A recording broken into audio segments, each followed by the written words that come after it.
today's game, and we've got two quarterbacks looking to make an impact. It's Griffin's Browns going up against Ryan's Falcons. With that, let's send you to Atlanta now, where Brandon Gaudin and Charles Davis are on the call.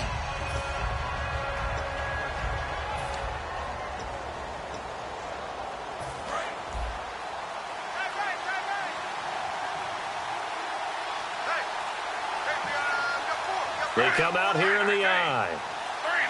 Play clock winding down. And Griffin gives to Crowell. And he'll go down right at the 30-yard line. It's a 5-yard pickup, so essentially they get the penalty yardage back, and it's back to 2nd and 10. The starters for the Cleveland Browns. And let's discuss the tight end, Gary Barnidge. Sometimes he can get overlooked.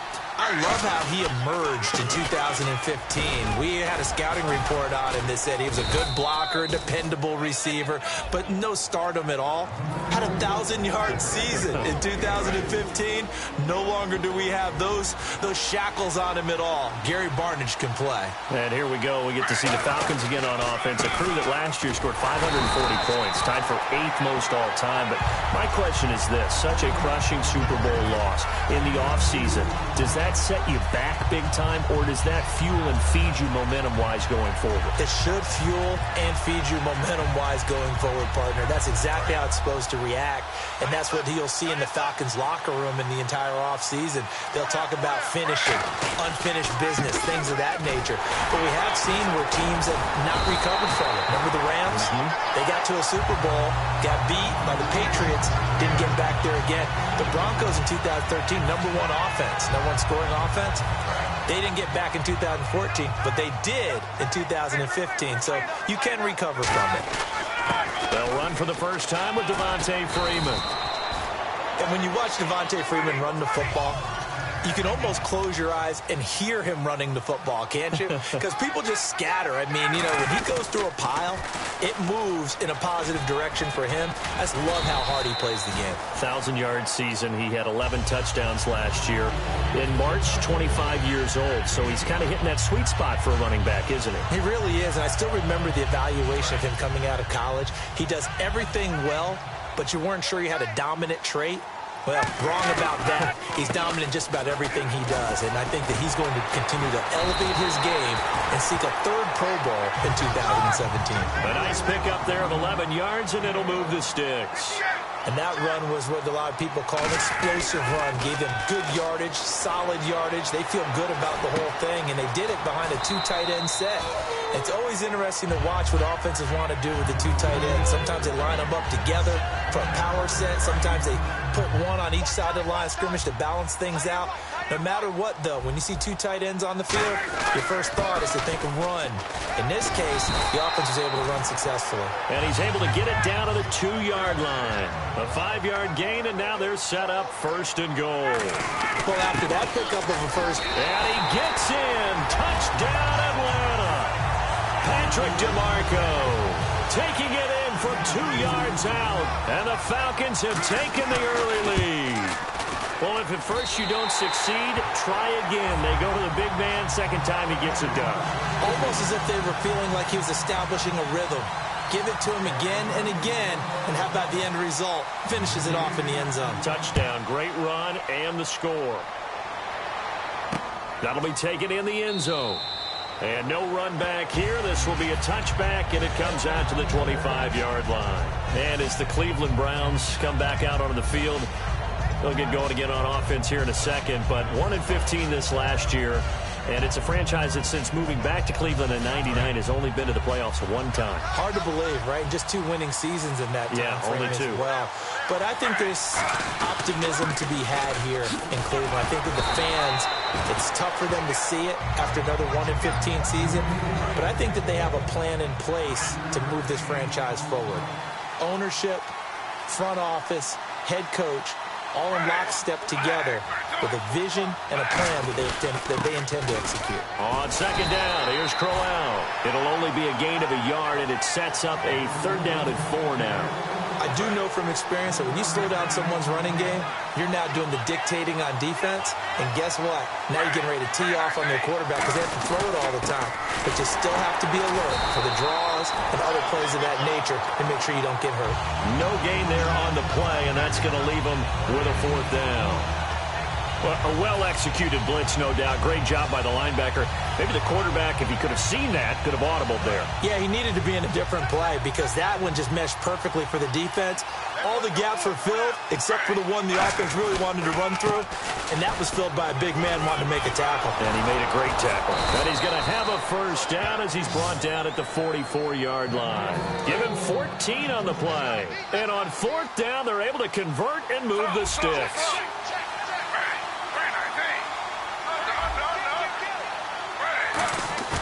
Now a play fake here on 1st down. He's going to look deep down the field.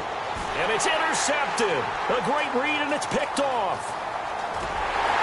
And he's going to return it to the 21-yard line. Now the Falcons offense, they get ready to head back out here. And that recipe on their last drive that resulted in a touchdown looked pretty good, so they'll be hoping to do that once more. And it takes me back to when we sat with the offensive coordinator and the head coach. They felt pretty good about their game plan and thought there were some holes in the defense, and they exploited them the last time out. Let's see if they can come back and put together a similar drive. And we'll see if they can do just that. And complete on the right side, it's Tammy. It's a gain of 14 there, and it'll give the Falcons a 1st down. So much goes into a successful play, doesn't it? How about that play action there, freezing the defense just enough to bring the tight end free downfield for the completion. This is Freeman on 1st and 10. And able to get this one across the 45 before he's brought down. They pick up 12 on the play there, and they move the chains. Absolutely love the run right there. This guy's known for his quickness, but also for his speed. And he's able to get to the 2nd level almost before you blink if you give him any type of blocking. I always talk about slot receivers. They're usually known as quicker than fast. In this case, we've got a guy who's quick and fast, and he used it to great advantage.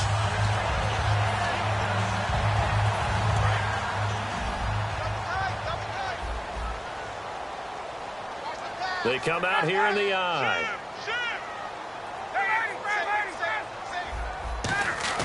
They go play action here on 1st down. They'll roll him out right. His throw incomplete. Austin Hooper, the tight end, was the intended target. That'll bring up 2nd down. And a man, as we look at the starters now, a man who really has earned us talking about him in the booth, Julio Jones. He's a 1,000-yard receiver each and every year. So sleek, so wonderful. I call him Secretariat. And he's got some space here. Touchdown, Falcons. Devontae Freeman, 30 yards. And the Falcons will extend their lead.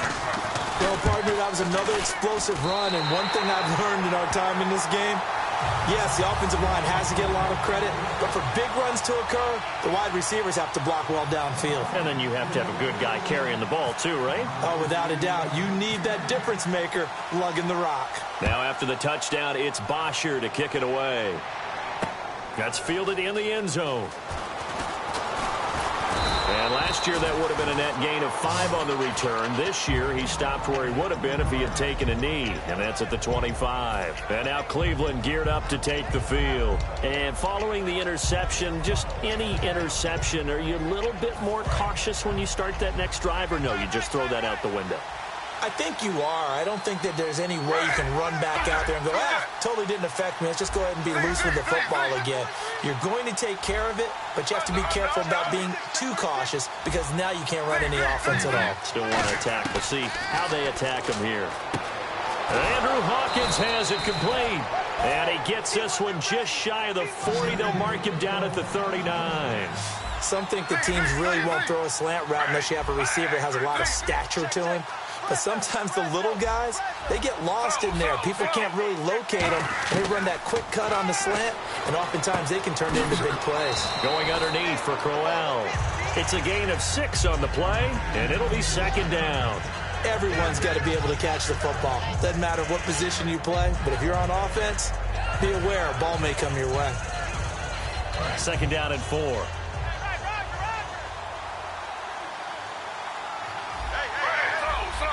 Defense really showing respect to the deep ball here, playing off the receivers. On second down, here's Griffin.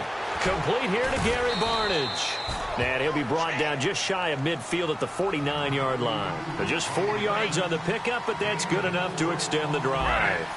And there's another completion to the tight end. And let's face it, it is hard to overthrow a 6'6" target. It is indeed. Quarterbacks like their speed guys. They like that huge 6'6" target that they've got in him. They really do, and it reminds me of what one great tight end told me once. He told his quarterback, just make sure you throw it up there. You know, kind of like put up on the top shelf where the kids can't get it.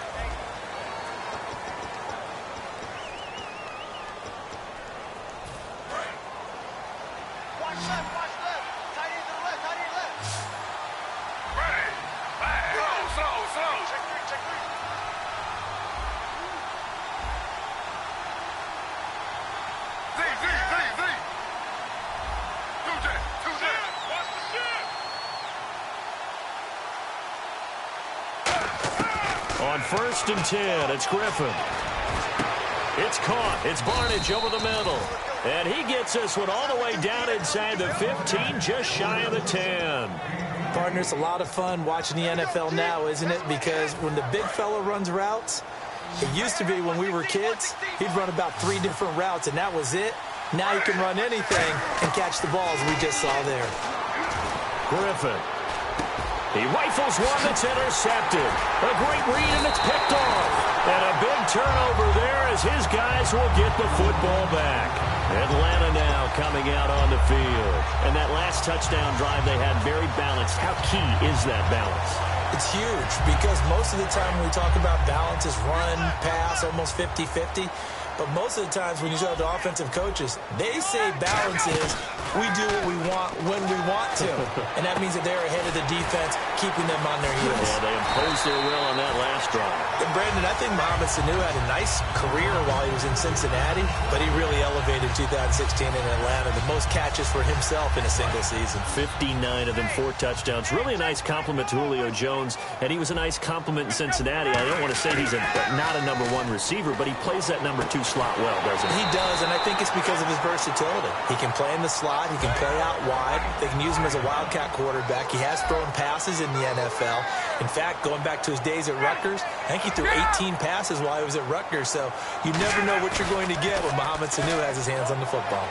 Finding time. Caught on the right side by Jones. 26 yards on the pickup there.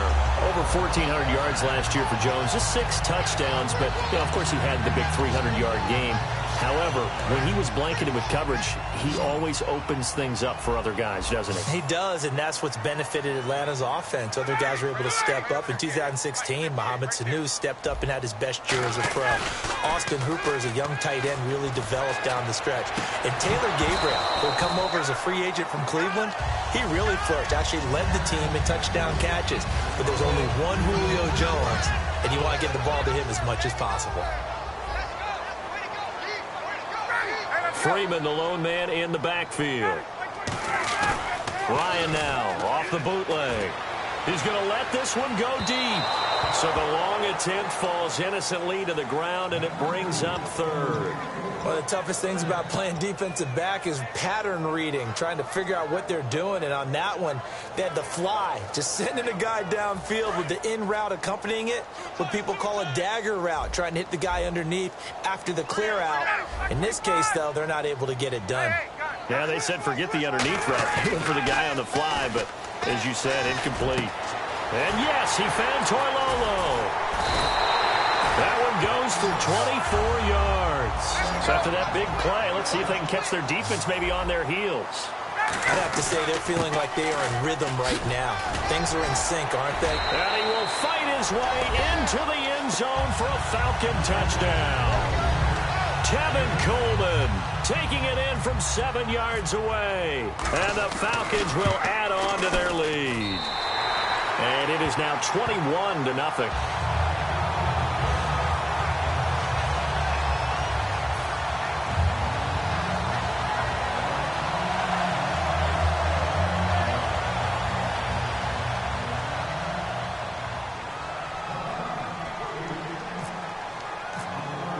Now after the touchdown, it's Bosher to kick it away. That's fielded in the end zone. And no run back here. This will be a touchback, and it comes out to the 25-yard line. Now the Browns offense, they get ready to head back onto the field. And 2 picks thrown here in this first half alone. We'll see how that affects it. Can't wait to see where his confidence is, because the great ones, they'll throw 4 or 5 picks, and while it'll hurt their team, it won't hurt their confidence. They'll think something was just wrong with the ball or the wind or something was funny. It's never about them. That's how they stay so into the moment and into the game.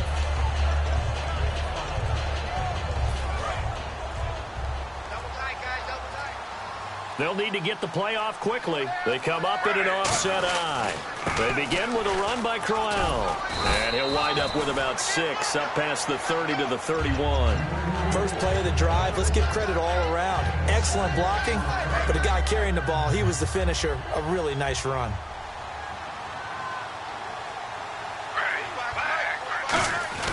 They'll run it again with Crowell. And he is going to lose yardage here. It'll be a loss of a yard, and that's going to lead to a 3rd down. With the struggles we're seeing up front for the offense today, they've got to think about changing up their play calling. Some screens, some draws, some quick-hitting plays in order to try and supplement the run game. You don't totally abandon it, but you try and give it a little bit of help. From the gun on 3rd down, Griffin. He's got time in the pocket, and he dropped it. Now it was tipped, altered the ball a little bit, but he dropped it, and now 4th down. Well, they've had a pretty frustrating first half here offensively, and that just continued there with that incompletion. Yeah, definitely frustrating for them, but heartening for the other guys. Those stop troops, they're enjoying things right now because they've made it very difficult for them throughout the half. And no move to get the offense off the field. They're going on 4th and 5. They'll indeed go for it with Griffin. And he's brought down. Can't do anything with a football. It's a sack and a turnover on downs. Atlanta now coming out on the field. And that last drive, a long drive, but not just that. They had a great air attack going. Do they stick with that? I would think that they would, because if they were confident enough to do it on the last drive, starting backed up in their own territory, why would you change anything? They've got to be confident about what they're presenting and continue to do so. Yeah, because the secondary, they really look clueless. And that was amazing because that drive went and went, no adjustments, and no big plays by the defense to knock the ball away. Here's Ryan. And he is going to go down. Back at the 11-yard line. It's a loss of 5 there on the sack to bring up 2nd and goal. Well, that was point counterpoint, wasn't it? They decided to throw for it on 1st and goal. Instead, the defense counters with pressure, and the defense wins, getting a big sack. He was looking for his tight end, Jacob Tammy, there. And it's 3rd down. Anytime a ball's thrown in the middle of the field and it's popped up in the air, I expect someone to catch. It doesn't matter whether it's offense or defense, because there's usually a great amount of bodies in that part of the field. In this case, no one came up with it. On the screen, this is Coleman. And he'll be brought down right on the edge of the goal line at about the 1-yard line. Give him 10 yards on the pickup, and that will bring up an interesting decision here on 4th and goal.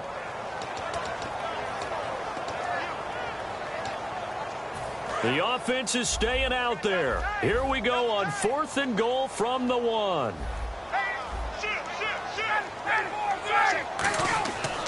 They'll run it. Freeman. And he will take it in for a Falcon touchdown. Devontae Freeman with his 2nd touchdown here in this first half. And the Falcons will extend their lead.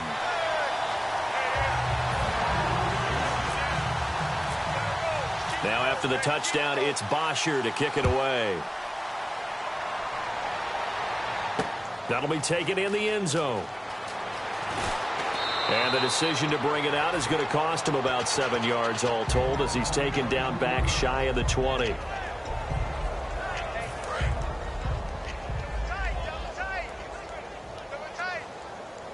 They come out with 1 back and 3 tight ends. They'll run with Crowell. 2 yards on the carry there. It'll be 2nd down. Tough day, tough sledding right there, and it's been that way the entire game. Not a whole lot of room to ramble for him. Yeah, you're right. It's been that way all afternoon. Didn't get a whole lot better there.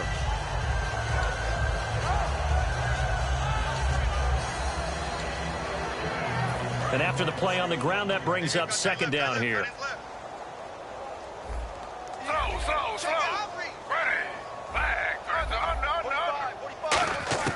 On second down, Griffin. Out to the flat. That's complete to his running back. And he's able to get this one up to his 30 before he's out of bounds. 9 yards on the pickup there, and it keeps the drive alive. I know most of the time when the ball's in the air, you're thinking wide receiver, tight end, but running backs, they can be a big part of any passing offense nowadays. And no escaping this time as he'll go down. They got him for a sack. Man, he got in there so quickly, Charles. What could the offense have done to adjust and account for that? But what you're hoping is that you figure out and you see and get a clue that maybe there's going to be some pressure coming at you. Well, this is taken in. It's complete. And he'll be taken down, but not before he gets into enemy territory. Well, we know he's got the speed there. He needed the speed and the hands. A great catch. And because of that speed, you have to respect it as a defender. So you have to either play off or make sure you're somehow in contact with him, and he's able to do exactly what you said. Use the speed to his advantage and go up and get the football. That's a big-time play right there. He's got to be kicking himself right there. His team's already picked off 2 passes. That would have been the 3rd in the game, and boy, they've really played well attacking the football. This is complete to Hawkins. And he goes down, but not before getting this inside the 25. Looking to speed things up here, going with some tempo. Never make the mistake that the slot receivers, especially the little guys like we're watching here, are just quicker than fast. A lot of them combine quickness and speed, and they catch a lot of footballs, as we just saw there. Brandon, what we just saw there is something we hear from coaches throughout the league. How are you going to defend what they call the moment of truth ball, meaning a 50-50? The ball's in the air, defender's there, receiver's there. Who's going to make a play on the football? And in this case, the defensive guys actually got it done and knocked it away. And that'll be incomplete with 11 seconds remaining now. The intended receiver was Rashard Higgins, and it's 3rd down. That was a classic example of trying to run with the ball without securing the catch. He was thinking about those rack yards instead of making the catch first and then taking off. Griffin looking for the end zone. And that's going to be caught for a Browns touchdown. Ricardo Lewis in the final seconds of the first half. And the Browns make some inroads here on that deficit. That's one of the better examples of clock management I've seen. Whittled it all the way down just about and still put the ball in the end zone. Yeah, just a methodical drive and something really to take into the lockers here. Now after the score, it's Parkey on to kick it away.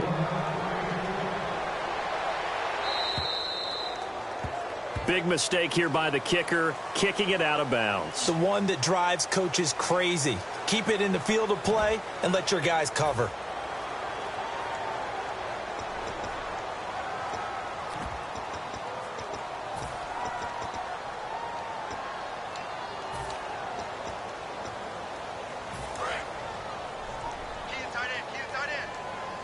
And they're going to go soft on the corners. Now Ryan on 1st down. Incomplete on the right side. It's Tammy. That throw good for 4. It's 2nd down. Looked like the screen pass was taken away there, but what a nice job improvising, finding other options, and completing the pass anyway. Final play of the half. It's Ryan toward the center of the field, but it's incomplete. Time for a break. We've hit halftime. 2 quarters down. 2 still remain. We step aside. This is the NFL on EA Sports.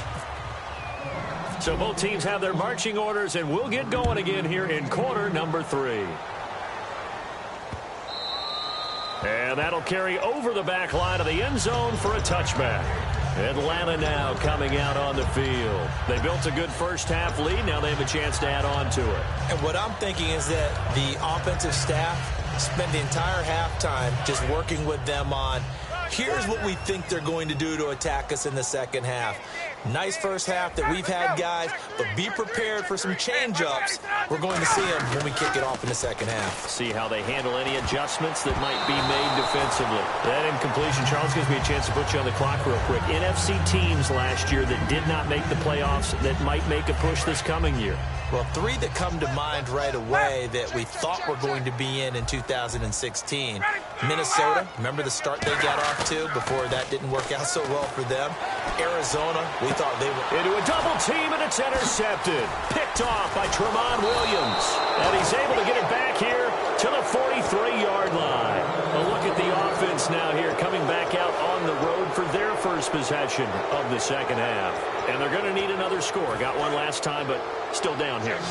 When you're playing catch-up, every possession becomes crucial, doesn't it? It's vital. Get back out on the field, punch in the end zone again. They know it's not easy, but what they do have going for them, And this is caught inside the 5. And all the way in. Touchdown, Cleveland. Corey Coleman, 42 yards. And the forced turnover on defense leads to 6 points.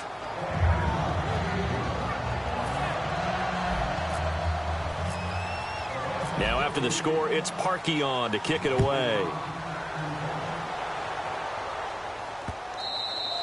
And they will not get a chance to return this one as it's through the end zone for a touchback. Atlanta now coming out on the field. And following the interception, we'll see what they can put together on this drive. I hear my old college coach right now. He always used to tell us before every game, the team making the fewest mistakes will win. What they're hoping is that last mistake is their only one of the game. Coaches, that's all they talk about, turnovers, right? Minimizing those and maximizing opportunities. And he'll get this one up to the 26. Credit him with a 1-yard gain there to make it 2nd and 9. And quickly, they get to the line. Not a big run on the first play of the drive, but that doesn't necessarily mean it was a bad play. Sometimes you're just trying to settle in, get your guys a little bit of contact. That's caught inside the 20. A big play there, Ryan to Jones. And even 60 yards. A great job pulling that one in from a guy, as we know, who can really blaze. He's got a lot of speed. And that speed can work for him so many different ways. Sometimes he just takes off and goes and just runs past people. Sometimes you get people to back off so far that you can catch everything underneath. But still, at some point in the game, you probably have to make some contested catches, right? Sometimes you have to go up and beat a defender for the football. He has that in his arsenal as well. Showed it right there. On 2nd down, here's Ryan. It's caught over the middle. Hooper. And they'll get 9 there as that sets him up better for 3rd down. He's a rookie, and you don't want to get hung up on the word potential. But when you see him make catches like that, you keep thinking to yourself, he's good now. He's got a chance to be great with plenty of work. Up by Tammy. And he'll take it into the end zone. Touchdown, Atlanta. Jacob Tammy. A 9-yard touchdown grab. And the Falcons will add on to their lead. And he's been a busy man, 5 for 5 now as he knocks another one through to extend the lead. Now after the touchdown, it's Bosher to kick it away. That's fielded in the end zone. And here, this will be a touchback, and it comes out to the 25-yard line. Heading out is the Cleveland offense now as they get set to take over here. Last time they were out, they scored. Still trailing here, though, so some work to do. But it's okay in terms of mindset. Because they scored the last time, they're not quite as worried about being down on the scoreboard because now their confidence is a little bit higher. They feel like they've got something going, and they feel like they can attack again and put more points on the board. Are you scoreboard watching if you're the offense, or are you just focused on this drive?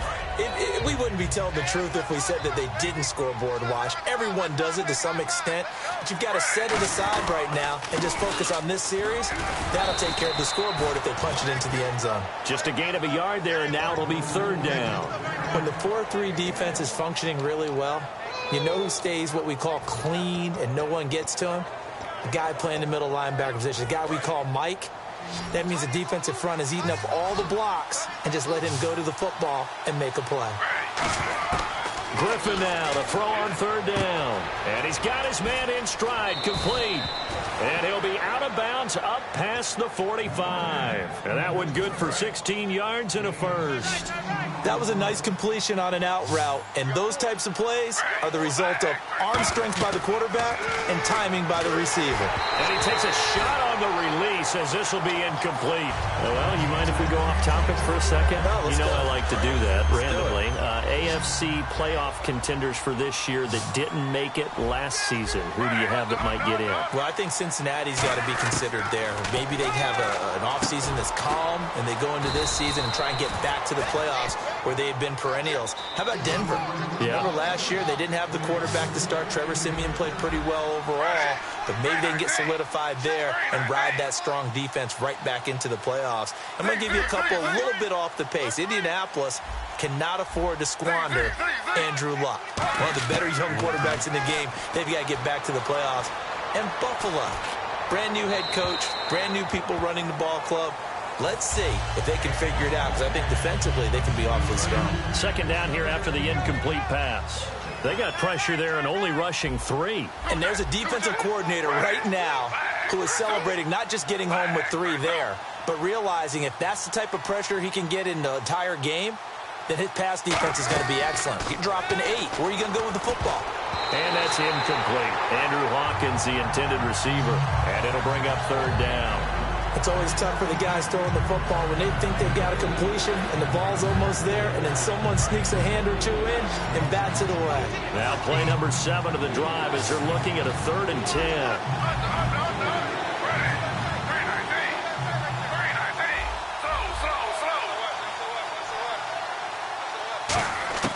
On third down, Griffin. And he's going to be intercepted a 3rd time. It's Desmond Trufant. And a big turnover there as his guys will get the football back. Atlanta now coming out on the field. Good drive last time. Really effective passing the football. Do you maybe mix it up, now go to the ground game and surprise the defense a little bit? I would anticipate the defense making some changes, but I wouldn't necessarily just absolutely go in the opposite direction. They're doing so well throwing the ball. Yeah, why I wouldn't change it up until they showed me a reason to do so. After the interception, here's Ryan. He's going to flip that out to the flat. It's complete. It's a loss of a yard there, and now 2nd down. Really good defensive effort. They were all over that little swing pass out to the right side, but they lost yardage. Terrific read, better execution, and done with a lot of enthusiasm, wasn't it? Absolutely. They saw it all the way, ran to the football, and caused a nice play for lost yardage. Got to give credit where it's due. Really nice defense on that play. The pitch and catch was successful, but not any run after it. Short of the sticks after that completion, and now it's 3rd down for this offense. 1 receiver left, 3 to the right. Looks like the defense in press coverage here. Halfback sent in motion.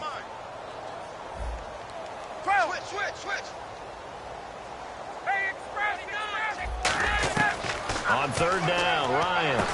And Jones has it over the middle. They get 7 there, but it brings up 4th. And how about this one now? In their own territory, a gutsy call. They're going to go for this on 4th and a yard.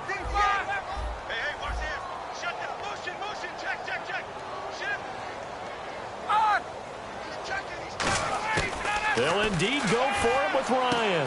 And he fires one that's intercepted. Picked off by Tramon Williams. And they'll have the ball set up in the red zone at the 16-yard line. And now Cleveland geared up to take the field. And 3 interceptions in this game. And I would have to think, I wasn't a quarterback, but number 4 is kind of, you're like, oh, man, I can't throw 4. No, what's interesting is, what do the coaches decide to do now? Having thrown 3, do you alter your offensive strategy? Do you take the ball out of his hands and maybe turn to the running game? Or do you have that supreme confidence? And he'll take it into the end zone for a Browns touchdown. Isaiah Crowell, a 15-yard touchdown grab. And the Browns take advantage of field position on the turnover to cash this one in. And the lead will be cut down to 14.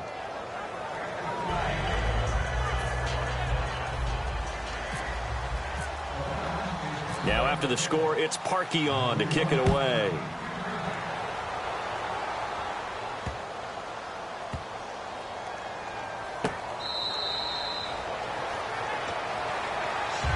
Atlanta now coming out on the field.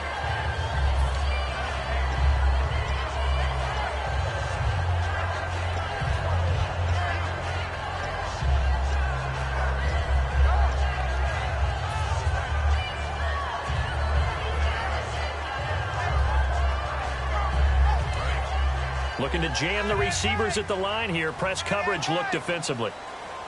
They'll come out in the pistol. Again, we'll see the pistol here. Trying to shake off the interception. He'll look to throw. Hits his target. It's Taylor Gabriel. And they get him down, but not before he takes it across the 40-yard line.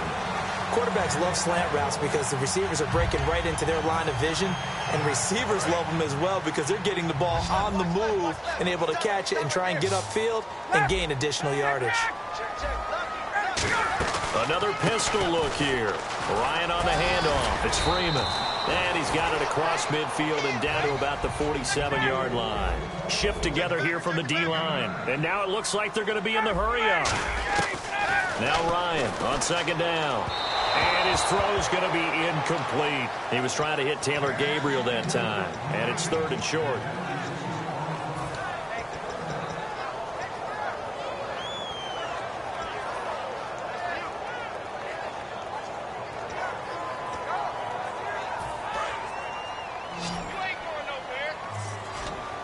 It looks like a nickel set now for the Browns on 3rd down. Ryan, they'll set up the screen for Freeman. And he'll be taken down, but not before getting this inside the 30. They convert on 3rd with a gain of 22. And they're going to speed things up here. Now a play fake here on 1st down. He couldn't quite hold it. Got hit. Ball pops out, incomplete.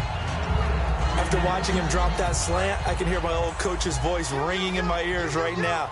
You can't run with the ball until you catch it. Trying to get those rack yards before he secured it. Let's go.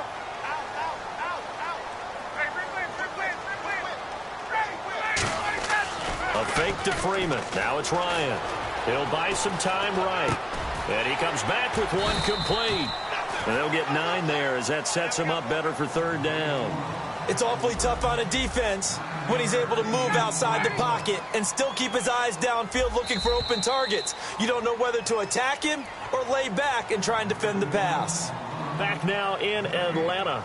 It's the Falcons. They've got the football. They've got the lead as we get set to start the 4th.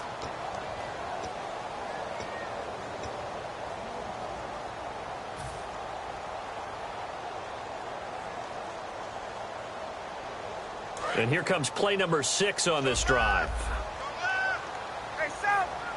And I see an extra defensive back on the field. Little surprise here on 3rd and 1. Now it's Ryan. And that's caught by Tammy.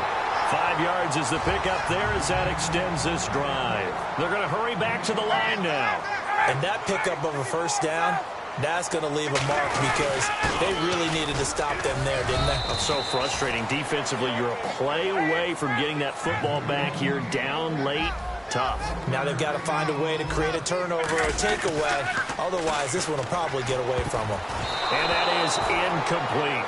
And that one was knocked away, and I think the defenders are going to be a little upset with themselves. They made the play on the football, but that one felt like a forced pass by the quarterback. Thought he had someone open. He really wasn't.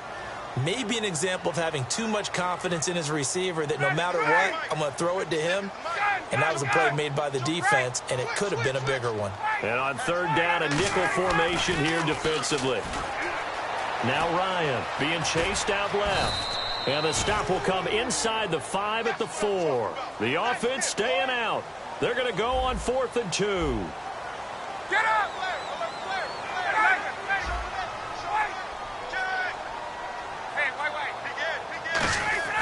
They're going on 4th, and that is caught. Touchdown, Falcons.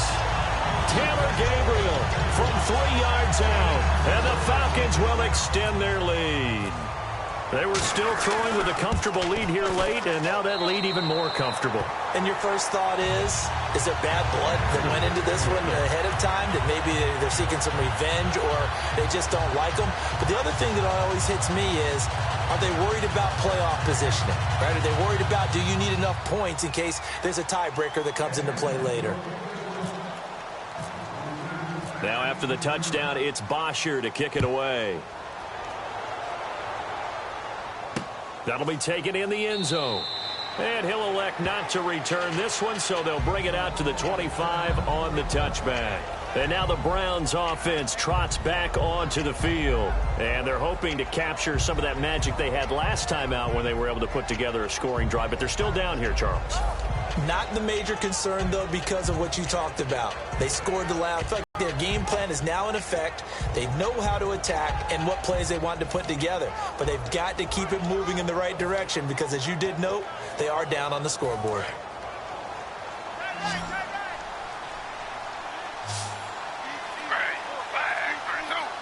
Down. Now problems right out of the gate. We're going to get...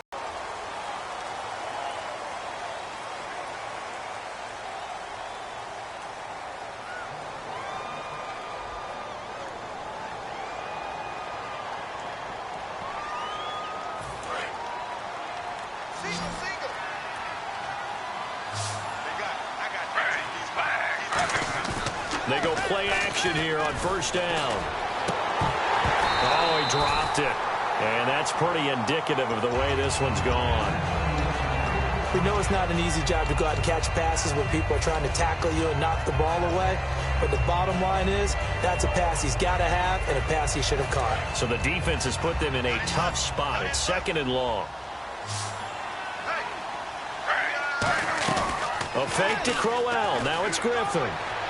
And that one got tipped, kind of threw everything off. It brings up 3rd.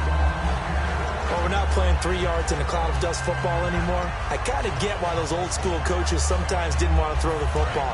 Because if it's popped up in the air, it almost turns into slow motion. And both sides trying to get to the football, and you're holding your breath wondering whether it's going to go good or bad for your team. And this time he's got the hook up. It's complete. They're already slim hopes are going to ride on this one. They'll go on 4th down. Well, that's certainly playing down in distance very well by the defense, isn't it? Take whatever you want underneath, by all means.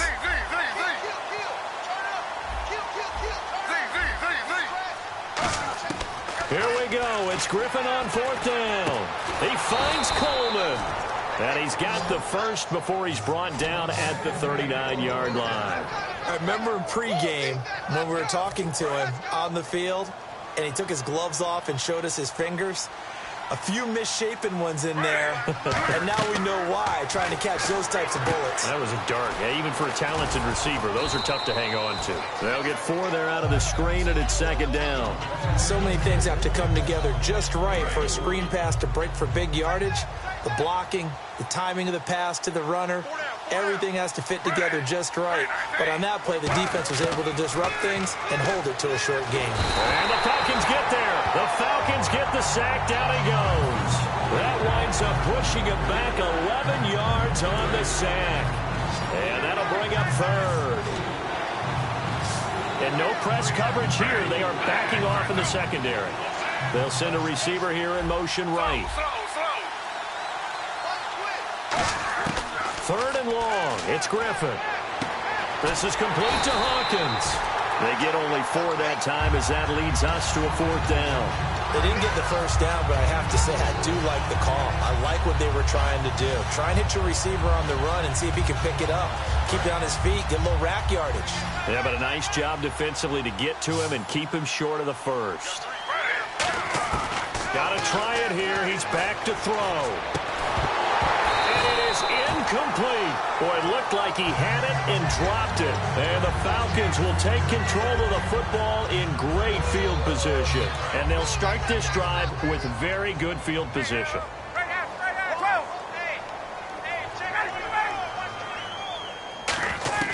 On 1st and 10, it's Ryan.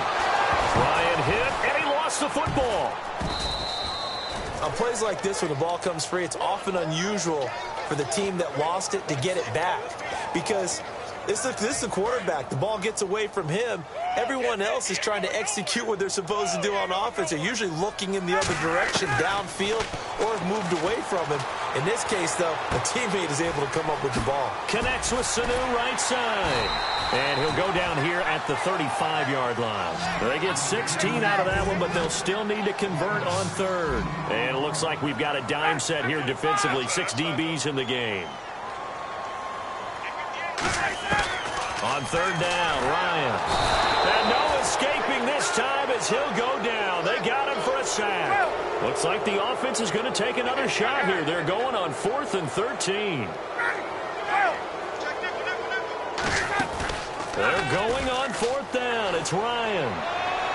And he's got Sanu. And down he goes, taking it inside the 10 to the 7. A big play that time through the air. 32 yards. Time for a break. This one, all over but the shouting. We'll finish it after this.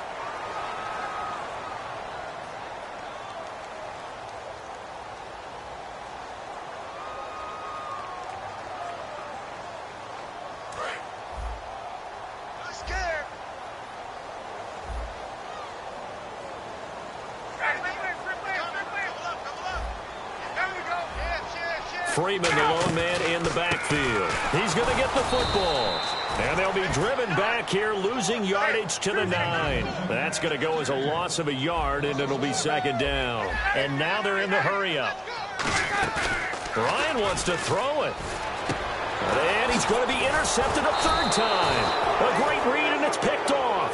And a big turnover there as his guys will get the football back. And now Cleveland geared up to take the field. They're down big here late. I don't know. You just one last drive here for pride? Some people like to do that. I remember playing for a guy once. We were down huge, and someone said, "Coach, what do you want to call?" He just waved a hand like, who cares? Let's get out of here and do something some other time. But some teams like to do something at the end to feel a little bit better as they can. Isaiah Crowell, he's all alone.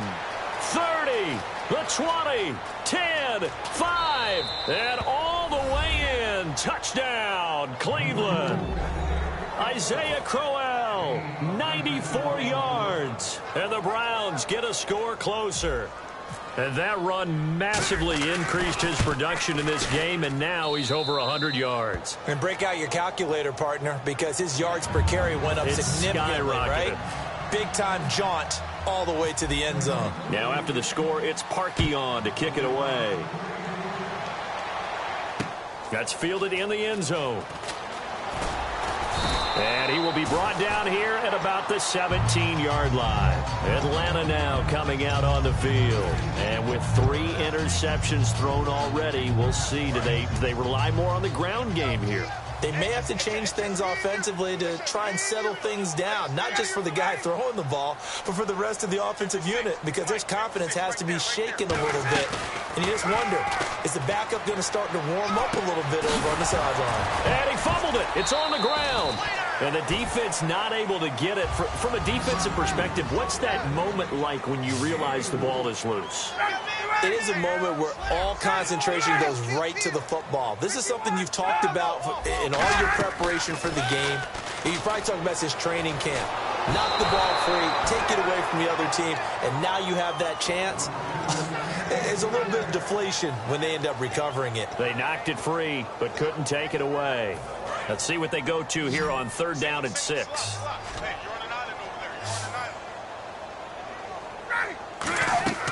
They run the play fake to Coleman. Now Ryan. And incomplete. The contact made the ball roam free and brings up 4th down. So much of this game is focus and concentration. And whenever I see guys running the in route, I know that in the back of their mind, they're always wondering who's lurking inside that might put a big hit on them as they try and catch the ball. And with things looking pretty good on the scoreboard, they're going to keep the offense out there and go for it here on 4th. Ready. Let's go. Back. 54, south. Check 9. Tighten up. The Falcons will go for it. It's Ryan. And intercepted. Maybe the turning point they need. A great read, and it's picked off. And his guys are going to get the football at the 28-yard line. And a great spot to start this drive from here. They come out here in the eye. After the interception, here's Griffin. Now a desperation throw deep downfield. The intended target was Corey Coleman. And that'll bring up second down. How many times when we see an incomplete pass, we just look at the receiver and say, should have caught that one. That was a drop, and we just put it on the offense. How about a little credit for the defense there? They just forced an incompletion. Yeah, especially after starting in a tough spot defensively, but a good start there on first down. That gave them a little extra confidence there, starting, as you said, in a tough spot and being able to make a play on first down. And once again, leverage wins. The offensive line, lower than the defensive front. They moved them and found some good space for the guy carrying the ball. Hard throw, incomplete. The tight end, Gary Barnage, the intended receiver. And it's 4th and 4. Well, to say that this has not been his game is probably a big understatement. I mean, he is all over the place. Mechanics are off, not accurate, except if you're playing on defense, because they picked off a good number of passes. Yeah, all the INTs, but they're throwing it off his back foot. Pressure coming, just chucking it downfield. He can't do that right now. No, you can't do that at all. And I think one of the hardest things for a guy having a day like this one is to find a way to just kind of get out of it, kind of get yourself back to neutral. Because what you try and do is make even more spectacular plays to make up for it, and it usually leads to more bad ones. And here now come the Falcons. Defensively, there's still 3 timeouts. Do you even need to use them at this point? I think a lot of coaches do it anyway, and it seems like cosmetics to us. Does it just send a message you're not quitting? Send a message that you're not quitting. Let your team know you're going to battle all the way, and you're always hoping for that ultimate miracle that something will happen, you'll pick up the ball and score, and you'll have a chance one more time and maybe on an onside kick, but not likely. They'll get 17 yards there, and the Falcons are going to get a first. And the offense moving quickly to the line. Now Ryan. He's going to float this one deep right side. He was trying to hit Taylor Gabriel that time. And it's second down. And you just know when that play call came in, their eyes lit up, because anytime you get a chance to take a big shot downfield, that's a lot of fun, and they missed an opportunity. And this will likely be the last play and wrap things up. They come out 5 wide, 3 of them to the right side. Ryan. And it's incomplete. They're still throwing to the very end, but now this game is over. Well, Charles, it's one thing to win. It's another thing to win and put up the amount of points that they did. Boy, were they clicking on offense. They can't help but feel great about themselves, can they? I mean, what a game to put up that number of points, continually feeling like they're moving the ball and things are working and clicking. They think that they can bottle this and carry it with them. And as an offensive coordinator, you just don't think you can do anything wrong. Whatever you call, run, pass, it's all going to work. That's called being in the zone.